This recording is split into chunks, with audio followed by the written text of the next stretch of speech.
I'd now like to welcome you to Kathy Wong, who's our Chief Energy Officer for Moeloco. You've heard from her previously and from Byron Bay, and now she's here in Colorado. So would you please welcome Kathy Wong?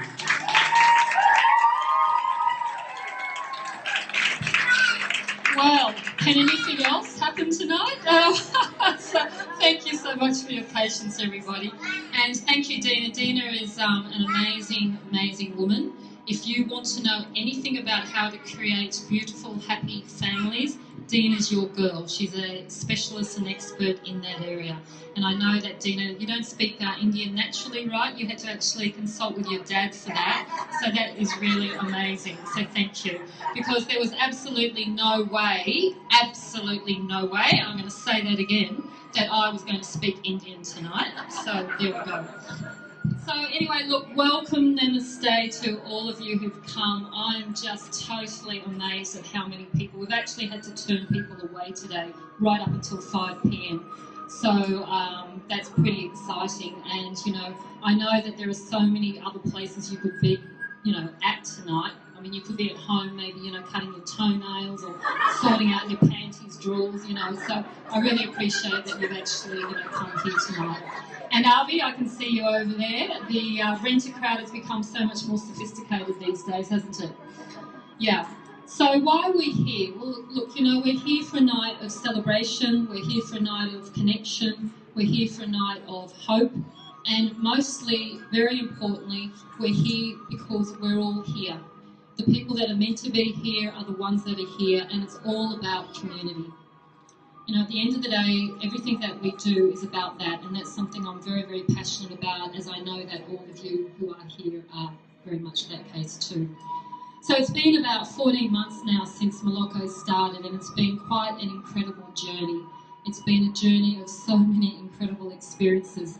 And, going to India was really the most defining moment in my life. And I've got to tell you that, going to India, there was a lot of, excitement. There was a lot of trepidation. The words kept coming back to me. I mean, my parents aren't here tonight, but they still think I'm crazy for going to India. They still can't understand why I would want to go to India. Then there was, of course, my own questions. Will I get sick? How can I handle seeing what we're going to see? And then, of course, there were 7 of us all going, and I knew all 7, but the 7 nuns didn't know one another. So, we were going to be spending a lot of time together, and, of course, I was anxious too about how we would all get on. But luckily, that worked out really beautifully, and we actually have formed really deep connections that I know that, will keep forever. So there are so many parts of, running a social enterprise that I can't even begin to tell you. I mean, I know a lot of you here today are in the startup mode like myself. And, one of the things about having a social enterprise is it's a little bit more tricky because, you have to have a business model where you're giving back. And so there's a major expense in that. And so generally a social enterprise takes a lot longer before they become profitable. So that has lots of interesting challenges, I've got to say. But, I know a lot of you here, you're all very conscious people, and a lot of, my dear friends here are all coaches.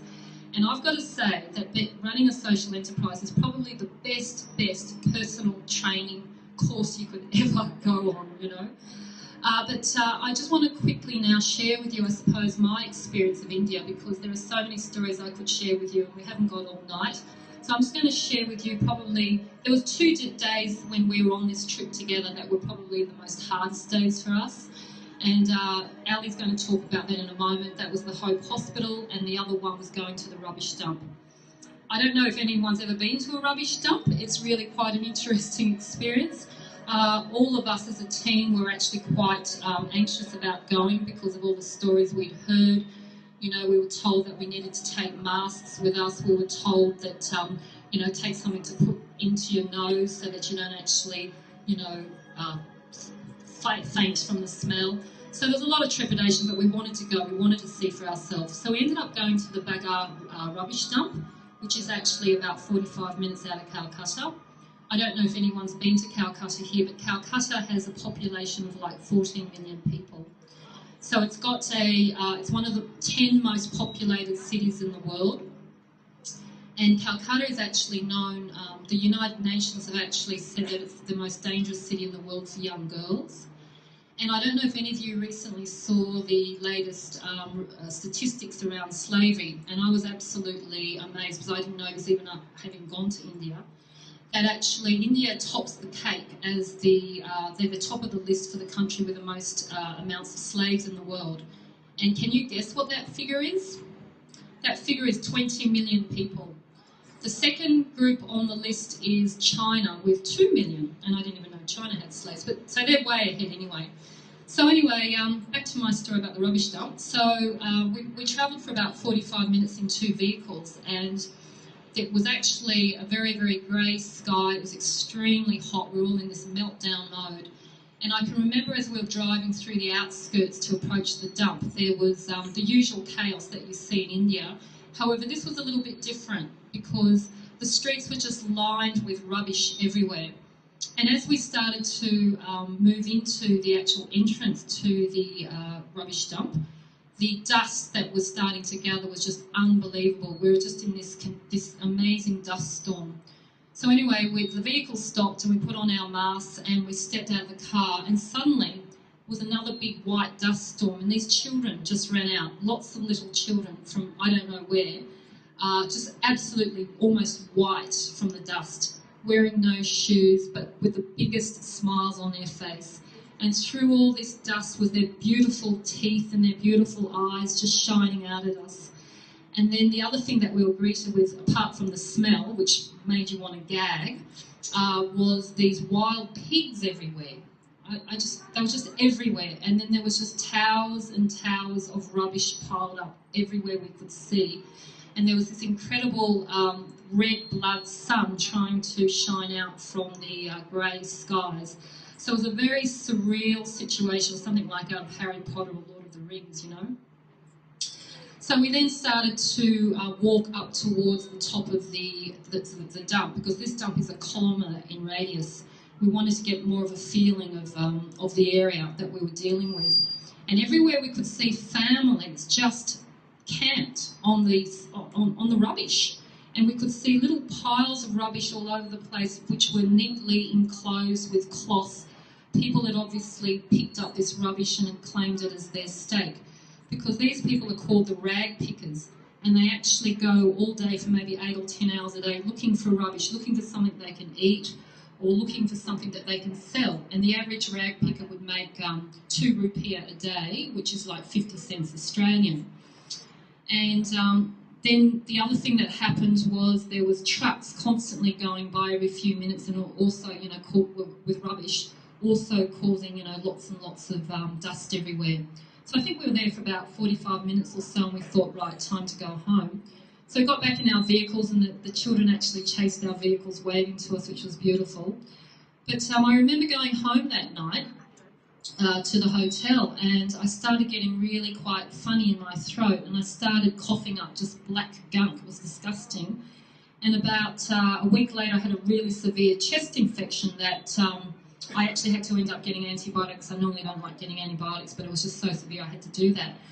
And, you know, it really sunk home to me how people living in these conditions, that's why the average life expectancy is 25 years of age if you're lucky.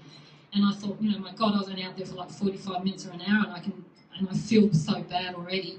So that was my experience there that I would like to share with you. But out of all that, you know, in just summarising the whole trip for me, I can't tell you how it's put my whole life into perspective. This was like the missing piece of the puzzle for me. You know, I knew that what we were doing, I could relate to that on a head level, but it wasn't until I actually met the children and saw them for myself, it had a very, very different impact on me. And so I actually came back extremely centred and grounded, and I'm not the most calm person. I suffer from a lot of anxiety. Particularly since I've been doing this for the last 18 months, my anxiety levels have gone through the roof. But, you know, having gone and seen the kids and having that experience, it's really given me a whole different way of looking at life. And I now look at every little thing in my life, and I'm so grateful for that. And when I do go back into my default setting, when I start getting anxious again, I just only have to remember these children's faces and their smiles, and then I'm brought right back down again and grounded. So that's just a little bit about my experience, and I'm now going to hand it back over to Ali, our 14-year-old teen ambassador, who came with us on the trip. So Ali was one of our nuns, and she's going to give you some insights from the trip herself now. Thank you.